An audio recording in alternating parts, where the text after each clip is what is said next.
है अपने बलात्कारियों को बिना न्यायालय की मदद के और जो है सबको जो है लाइन में खड़ा करके सीधा धन भादुड़ी को दे देते, जय भादुड़ी को दे देते हो टिकट, कभी हेमा मालिनी को टिकट दे देते हो, कभी किरण खेर को टिकट दे देते हो, कभी स्मृति ईरानी को टिकट दे देते हो। तो हमारे ओबीसी की तो हीरोइन ही नहीं है, तो इनको कहाँ से टिकट मिलेगी? उनको तो टिकट ही नहीं मिल सकती। तुमने पहले भी जो है नग्नता फैलाकर, अश्लीलता फैलाकर सारे युवाओं को जो है बस पिक्चरों में ही लगा रखा था, अश्लीलता में ही लगा रखा था। अब तुम पार्लियामेंट में जाके कौन सी अश्लीलता फैलाना चाहते हो कि सारे सांसदों को भी आप उसी जाल में फंसाना चाहते हो ताकि वो अपने समाज के काम ना कर सके। तो हम कहेंगे कि संसद में जो है हमें नाच गाने वाले नहीं चाहिए, संसद में हमें एक्टिंग करने वाले नहीं चाहिए। क्या मोदी जी आपने एक्टिंग इन्हीं से सीखी है कि कहो कुछ और करो कुछ? तो इन बातों को छोड़ दीजिएगा आप। ये 33% बिल जो है आपने जो पास कराया है वो सिर्फ और सिर्फ आपने पास कराया है अपनी स्वर्ण जाति वाली महिलाओं के लिए पास करा है, क्योंकि मेरी औकात नहीं है कि मैं जो है तो इतना महंगा आपका जो है करोड़ों की टिकटें खरीद सकूं। और दूसरा जो है आप एमपी हमने देख रखा है राजस्थान में किस तरीके से आपने एमएलए तोड़ने के लिए जो है बस में भर भर के बचाने पड़ रहे थे एमएलए। तो ये वोटर्स को जो है आप कितनी आसानी से खरीद सकते हो ये हमें सब पता है। 33% महिला आरक्षण बिल पर मध्य प्रदेश की पूर्व सीएम उमा भारती जी ने बहुत बड़ी बगावत की है बीजेपी के अंदर, कैसे देखते हैं?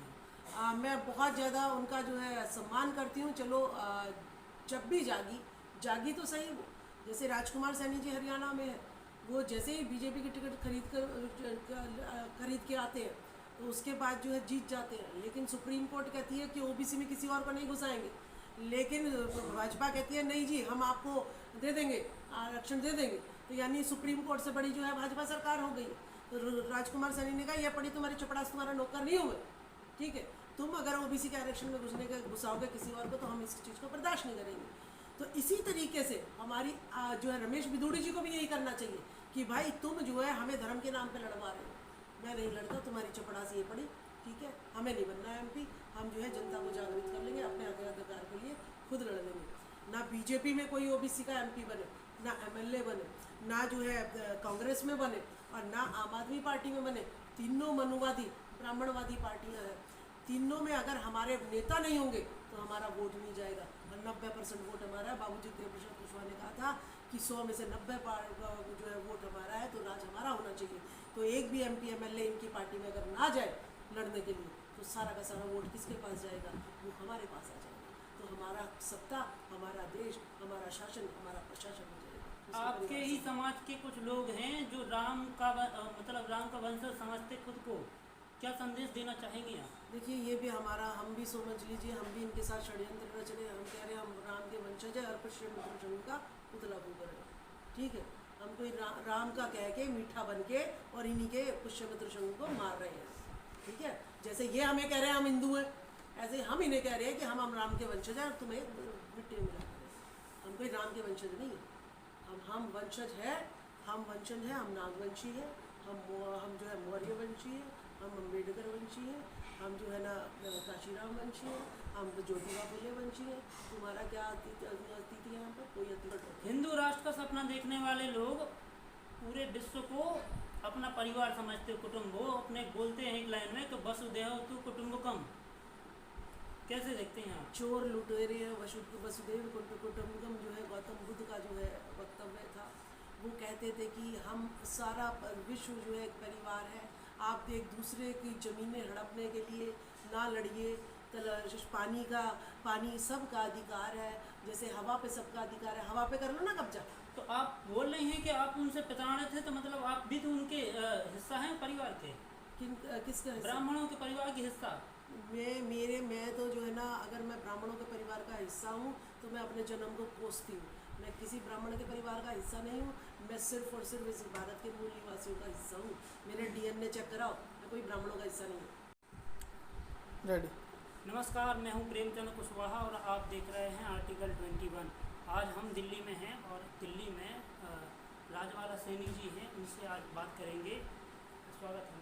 तो बहुत बहुत धन्यवाद आपका। जय भारत जय संविधान। मैम 33% महिला आरक्षण निर्विरोध संसद में पास हुआ, जिसके विरोध में केवल 2 ही वोट पड़े हैं, क्या? देखिए, जब से मोदी सरकार आए हैं तब से जो है हर काम निर्विरोध ही हो रहा है।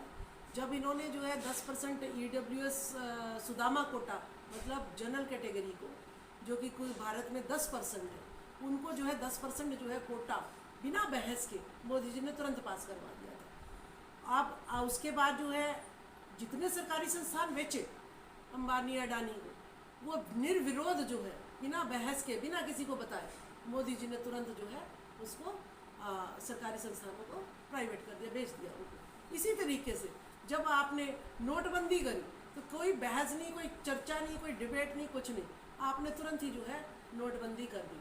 जनता कोई मर रही है, कुछ जी रही है, इससे आपको कोई लेना देना नहीं है। उसके बाद आपका आता है लॉकडाउन का। लॉकडाउन पे जो है मोदी जी ने तुरंत लॉकडाउन लगा दिया। सब्जी वाला है, दूध वाला है, रेडी पटड़ी वाला है, उसका क्या होगा, कैसे गुजारा होगा, मोदी जी ने कोई नहीं सोचा और तुरंत जो है उसको लॉकडाउन को लगा दिया। तो मोदी जी ऐसा ही काम करते हैं, तुरंत ही करते हैं। आप जो है इनको लग रहा है कि एक सावित्रीबाई फुले ने ज्योति की ज्ञान की ज्योति की क्रांति चला दी। एक जो है वीर फुलन ने जो है अपने बलात्कारियों को बिना न्यायालय की मदद के और जो है सबको जो है लाइन में खड़ा करके सीधा धरना मार डाला। उन्हें डर है कहीं ये महिलाएं जो है पार्लियामेंट तक ना पहुंच जाए, इससे पहले हमें अपनी तादाद बढ़ानी पड़ेगी। तो उन्होंने जो है 33% महिला बिल, ये तब क्यों नहीं हुआ महिला बिल पास, जब मुलायम सिंह यादव थे, जब शरद यादव थे, जब रामविलास पासवान थे। उन्होंने कहा था कि आप जो है वो भेदभाव कर रहे हो। क्या भेदभाव कर रहे हो आप? यहाँ की महिलाएं 50% है और आप बात 33% की कर रहे हो। सबसे पहले तो हिस्सा आप 17% क्यों खा रहे हो इनका। दूसरी बात उन्होंने कही कि अगर आप 33% बिल करते हो और कोटा विद इन कोटा नहीं रखते हो आप, तो इससे जो है SC ST और सबसे ज़्यादा जो घाटा होगा वो OBC महिलाओं को होगा। वो जब तक आप नहीं रखोगे तब तक इस बिल का कोई फ़ायदा नहीं होगा, क्योंकि हमारी जो OBC की महिलाएं हैं वो अभी भी पर्दे में रहती हैं, वो आर्थिक रूप से संपन्न नहीं है, वो कहीं हीरोइन नहीं है जैसे आप लोग जो है कभी तो अब आपने क्या किया है, जो हीरोइनें आपकी जवानी जिनकी डल जाती है वो जो है पार्लियामेंट में आके खड़ी हो गई है। कंगना रनौत, क्योंकि अब लोगों ने टीवी देखना बंद कर दिया है, ज़्यादा पिक्चरें देखना बंद कर दिया है, तो इससे क्या है, ये हीरोइनें जो है ब्राह्मणों की, राजपूतों की, ये अब कहाँ जा रही है? ये सारी की सारी कहाँ भाग रही है कि भाई अब पिक्चरें तो फ्लॉप हो रही है, अब जो है पार्लियामेंट में जाके बैठ जाओ।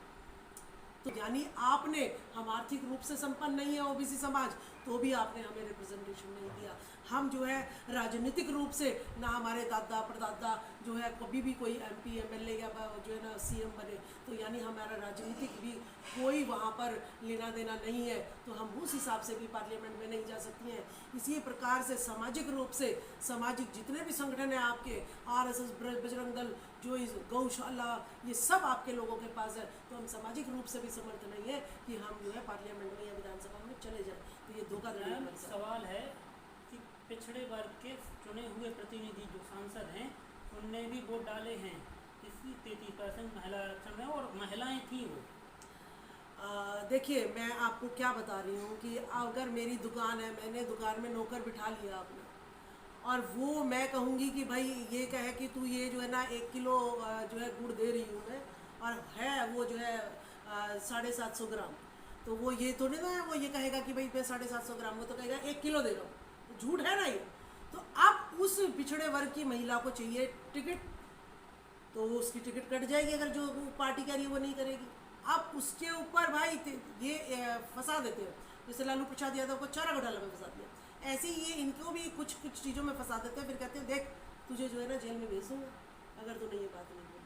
तो ये जो है सिर्फ और सिर्फ समाज की वोट लेने के लिए ये तो इनकी मजबूरी बन जाती है कि हमें इन्हें जो है टिकट देना पड़ता है OBC समाज में भी, और SC ST का तो रिजर्वेशन है, तो इनका मजबूरी, क्योंकि समाज की वोट चाहिए।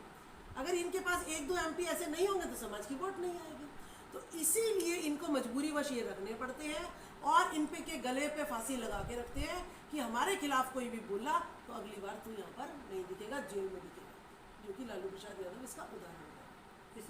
कांग्रेस पार्टी जो पिछड़ों की हितैषी पार्टी बनती है, उनके भी MP ने इस महिला बिल पर वोट डाले हैं।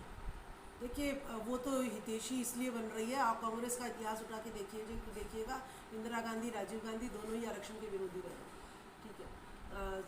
मनुवादी पार्टियां हैं ये, ऐसा नहीं है। ये तो जो है इनकी सत्ता, पार्टी का अस्तित्व बिल्कुल ही ख़त्म होने पे है, इसीलिए ये कह रहे हैं कि देखिए ओबीसी की 90 में से सिर्फ 3 ही सीटें इन्हें मिली है। राहुल गांधी जी पहले कहाँ थे आप, ठीक है। ये तो आप बिल्कुल पिट गए, इनका आपका अस्तित्व खत्म हो गया है, इस वजह से आप ओबीसी की जातिगत जनगणना की बात उठाते हैं। अगर ओबीसी की जाति की जनगणना की बात उठाते हैं, नीतीश जी ने बिहार में उठाई है, तो आप जो है आप अपने जो है ना जहाँ जहाँ कांग्रेस की सरकार है वहाँ पे ओबीसी की और SC ST सबकी जातिगत जनगणना कराइए, और उसके आधार पर 33 बीजेपी ने दे रही, आप ही देते ना ओबीसी का रिप्रेजेंटेशन। आप कहो कि इस 33% में 52% 1931 के हिसाब से 52% तो अभी लागू करते हैं, फिर इनकी जातिगत जनगणना कराएंगे और जितना इनका हिस्सा होगा उतना उसको देंगे। और 3% ब्राह्मण है तो सिर्फ 3% ब्राह्मणियाँ ही जो है MP MLA बननी चाहिए, ऐसा अगर राहुल गांधी कहते हैं तब हम माने कि वो कांग्रेस जो है ओबीसी की हितैषी है, नहीं तो ये सिर्फ और सिर्फ अपने पार्टी के अस्तित्व को बचाने के लिए बातें कर रहे हैं, बाकी कुछ नहीं। ओबीसी के लिए अगर आरक्षण ना रहे तो कितनी सामान्य सीट पर कितने ओबीसी को चुनाव लड़ाया जाता? देखिए कोई भी सिर्फ ओबीसी की अगर आपकी 52% जो है आबादी है 1931 के हिसाब से, तो आपके MP कितने बनेंगे? आपके MP बनेंगे 10-15%, बस। तो यानी वो हमारा 40% कौन खा रहा है? वो 40% पर बैठे हैं ये, और वो 10%, 10-12% भी ये क्यों देते हैं? क्योंकि समाज की वोट लेंगे, सिर्फ इसीलिए देते हैं। तो अगर हमारा आरक्षण, हमारा प्रतिनिधित्व नहीं आता है, तो महिलाएं भी हमारी जो MP की जाएंगी 52 में से वो 10% ही जाएंगी, क्योंकि वो महिलाओं की वोट लेनी है इन्होंने, बस। नहीं तो बाकी हमारा अस्तित्व कुछ भी नहीं है। और उन्हीं फिर MP MLA को वो जो गुलाम बना के फिर हमारी हक अधिकारी काटने का, खाने का काम ये बीजेपी सरकार करेगी। 100 करोड़ हिंदू के नाते जो सनातन संस्कृति व हिंदू राष्ट्र का सपना देखते, वो 100% हिंदुओं की संख्या गिनाते, और इस पर क्या कहेंगे? देखिए 3% ब्राह्मण, अब ये यूँ कहते कि हम तो ब्राह्मण हैं, हम ब्राह्मण हैं, तो उसके नाम पर अगर इनके सांसद बनाने लगे तो 3% के 100 में से जो है 3 ही MP बनने चाहिए। जो आप बता रहे हैं कि पिछड़ों की आबादी 52% है, तो वो तो अपने ही हिस्सा समझते खुद का। हाँ, मैं क्या कह रही हूँ, अब उन्हें अस्तित्व अपने खतरे में नज़र आने लगा। उन्होंने क्या करा कि भाई इसको मेजॉरिटी को कैसे अपने पाले में लाऊं, तो इन्होंने कहा भाई ये सारे हिंदू, क्या है, वोट के लिए हिंदू और राज करने के लिए ब्राह्मण। तो ये छलावा है, षड्यंत्र है। तो 100 करोड़ हिंदू नहीं है हम, ये 100 करोड़ जो है ब्राह्मण धर्म है, ये हिंदू धर्म जो है। तो क्या 100 करोड़ ब्राह्मण हैं क्या भारत में? नहीं, 100 करोड़ ब्राह्मण नहीं है, ब्राह्मण है 3%। वो तो आपको भी अपने पाले में ले जाना चाह रहे हैं। वो हिंदू कह के अपने पाले में ले जाने, हिंदू कह के अपने पाले में ले जा रहे हैं, और फिर लीडरशिप किसको दे रहे हैं शासन और प्रशासन में? अपने ब्राह्मणों को। मतलब हम श्रेष्ठ हैं, तुम हमारे नीचे हो, तुम हिंदू कह के वोट हमारे पास आ जाएगी तुम्हारी, और तुम फिर वोट दे के हमारी सेवा करो और हम तुम पे राज करेंगे। ये षड्यंत्र। जो ओबीसी की 52% आबादी है, तो ये कहाँ पे मतलब उलझी हुई है? फिर इनका इतिहास दबा दिया गया है। आप लोगों को पता ही है कि बाहर से आर्यन आए थे और इन्होंने जो है बहुत भिक्षुओं का नरसंहार किया था। ये बौद्धमय भारत था, और इन्होंने षड्यंत्र कर करके जो है विष कन्याओं के जरिए जो है वैद्यरथ मौर्य की पुष्यमित्र शंगु ने, अभी जो है अब दशहरा आएगा, उस पर जो है पुष्यमित्र शंगु का भारत पूरा दहन करेगा, ठीक है ना।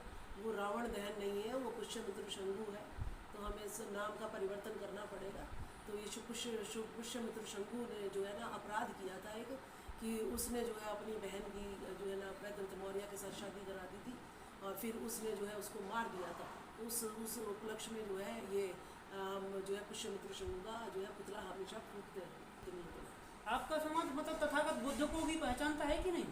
देखिए इतिहास मिटा दिया, कोई बात नहीं, 2019 से पहले मैं भी नहीं जानती थी, लेकिन जैसे ही मुझे असलियत पता चली तो मुझे लगा कि अच्छा सारी आदतें मेरी DNA जो है ऐसा लग रहा है कि बिल्कुल उन्हीं का ही है, क्योंकि हम भेदभाव नहीं कर सकते, हम शिक्षा को उठाने की बात करते हैं, हम ऊंच नीच में विश्वास नहीं रखते। तो इसका मतलब तो हम भाई जो हम लड़ाई लड़ते थे भेदभाव के खिलाफ शिक्षा की गर्दन जो ये लोग काट रहे थे, तो हमें पता लगा कि भाई तो हमारा खून अलग है, इनका खून अलग है। तो हम बिल्कुल जो है अपनी आइडियोलॉजी को चेंज कर दिया। इनके लिखे हुए पढ़ने से हमें कोई फ़र्क नहीं पड़ा। मतलब आप भी सनातनी थी फिर 2019 के पहले? हाँ देखिए, सनातन का मतलब यूनिवर्सल ट्रूथ होता है, ठीक है। जैसे सूरज ही जो है रोशनी देगा, सूरज ही लाइट देगा। तो और सनातन शब्द जो है गौतम बुद्ध का वो शब्द है। गौतम बुद्ध ने सारी सर्च कर डाली है, अब सिर्फ रिसर्च होती है। जैसे गौतम बुद्ध को इन्होंने भारत से बिल्कुल मिटा दिया, उसके बाद भी निकल के बाहर आ रहा है, वो सनातन है, ठीक है। और जो इनका ब्राह्मण धर्म है, जिसको ये सनातन कह रहे हैं, मतलब नाम जो है सारे मंदिरों में उठा के देखो तो वो कोई विष्णु का, कोई किसी का अवतार नहीं, सारे बुद्ध है। तो इन्होंने नाम चेंज कर रखा है। इनका सनातन जो है नीच है, जो है ऊंच नीच की भावना रखता है, और हमारा जो सनातन है वो सत्य है, यूनिवर्सल।